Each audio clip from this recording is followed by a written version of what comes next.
Today, we are going to be discussing consensus and the consensus process. What exactly is consensus?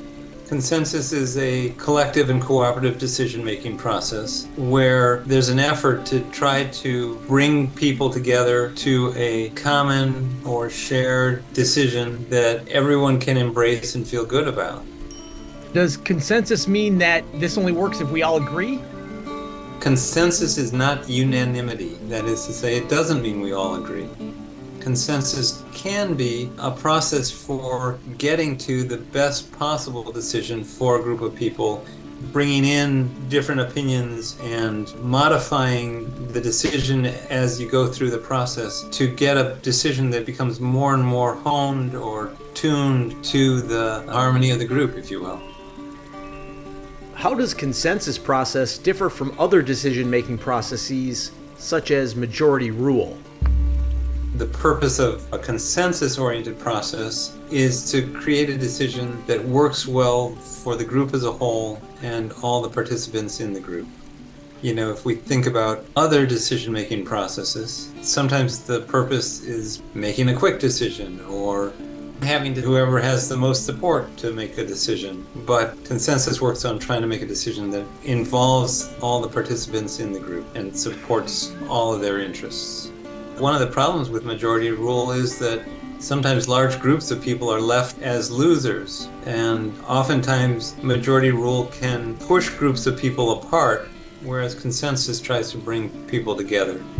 Consensus seeks to say, well, how do we make sense of our different interests to come up with a decision that works for all of us? And there's a real art to doing that all of the participants have to engage in to do it well. It creates decisions that are stronger, that don't have people who are disgruntled and trying to sabotage them. What does consensus process look like in a rainbow context? Oftentimes the process starts with someone making a proposal. After a proposal has been made, it's a good idea to have some time for open discussion, where people can say whatever they're thinking, what works about it or what doesn't work about it. And through that discussion, the proposal can be modified.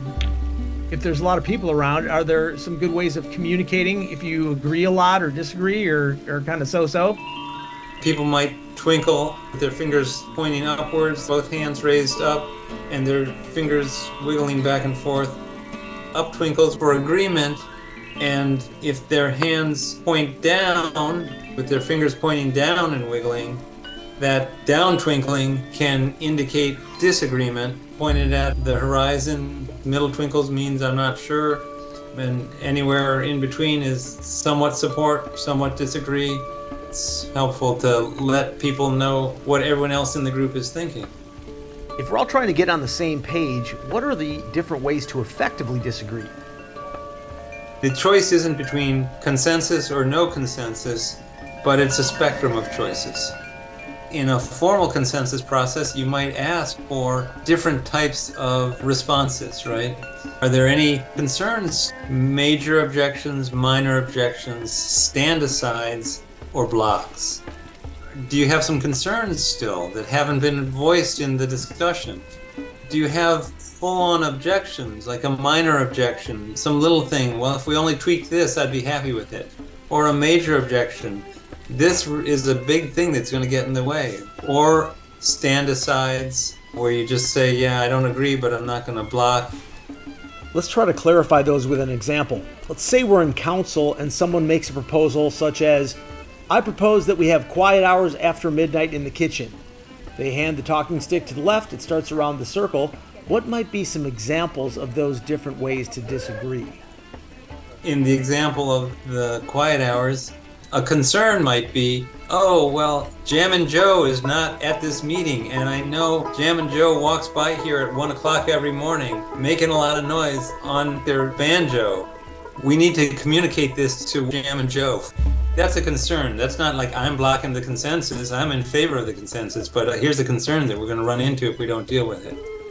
Maybe the minor objections. Well, what if there's a fire in the camp? Then we need to make noise. Okay, that's easy enough. Sure, we all agree. If there's a fire in the camp, we need to make noise. A major objection might be something like, oh, but I scheduled my band to play here at 1 o'clock on Tuesday night. That won't work, That might take a little more working out.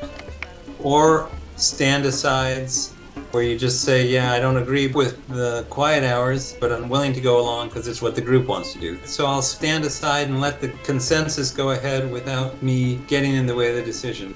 Ultimately, there's at the far end of that continuum of where you might stand, there's a position of actually actively saying, no, I want to keep this decision from happening and I'm blocking it.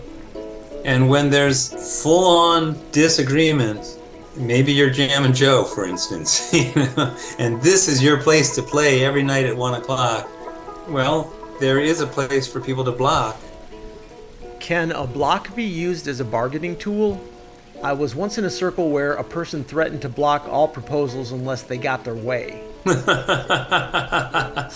Well, there's a certain absurdity to that, right? Consensus is a cooperative process. It's not a manipulative process.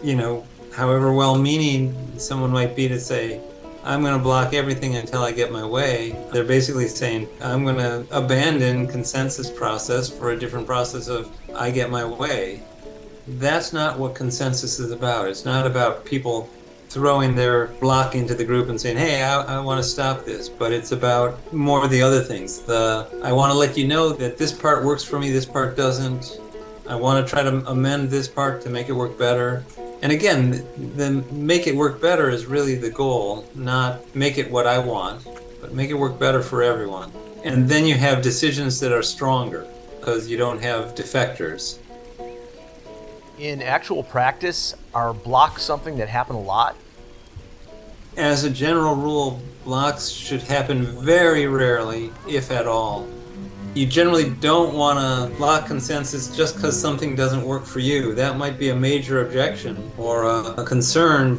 There are some approaches to consensus that put limits on what kinds of things can be the basis of blocks. Whatever your justification for blocking, I would argue you want to do it as little as possible, and you want to do it only when you feel like it really is important for the well-being of the group.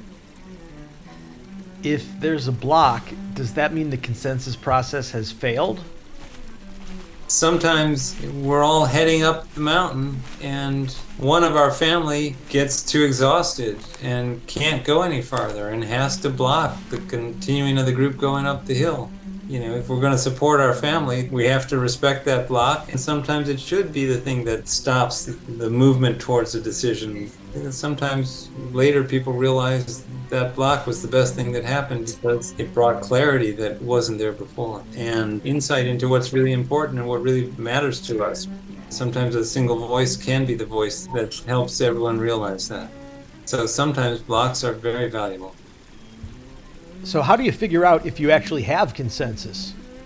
Typically, you've had some discussion, voices have been heard, and it seems like maybe everyone's congealing around the decision. When you feel like you're getting close to a consensus, it's sometimes helpful to articulate, to say what you think the consensus is, and then at a certain point you might test for consensus. You might ask the group, is there consensus? Do we all agree about this? Any concerns, minor objections, major objections, stand-asides, or blocks? You ask if there are any of those things, and you may go around the circle. As you go around, if there's no blocks, but there's a bunch of stand-asides and a bunch of major objections and minor objections, then the decision probably isn't ready to be made. Sometimes people will test with silence. So, for example, a test might be someone saying out loud, consensus by silence, if you would like to have quiet hours at midnight. And then you give time for anyone to come forward. Some of us are quicker than others to come forward, so it's always a question of how much silence you want. But silence is one way of testing for consensus, but there are more active ways, right? So I think sometimes at rainbow gatherings we'll just pass a feather, and if it goes around and no one says anything, then that clearly means there's a consensus. Can you talk a little bit about what to do in the case where someone actually does block consensus? If someone makes a decision to block, a group has a number of options.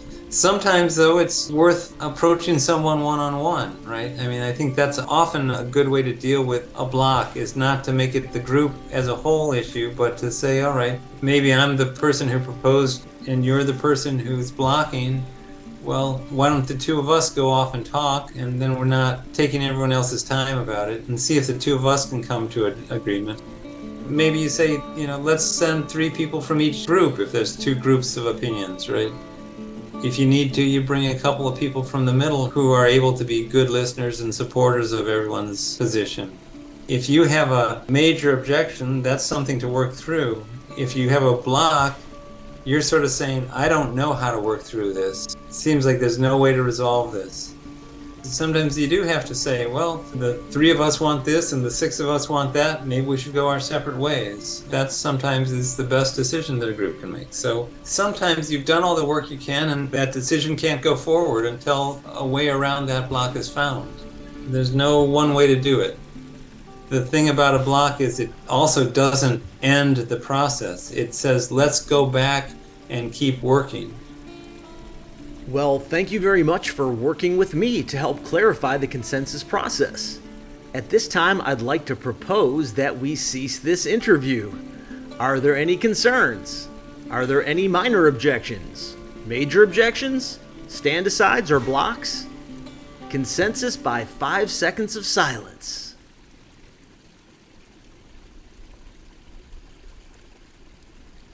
To find detailed information on consensus and the consensus process, we highly recommend On Conflict and Consensus, a handbook on formal consensus decision-making by C.T. Butler and Amy Rothstein from Food Not Bombs Publishing.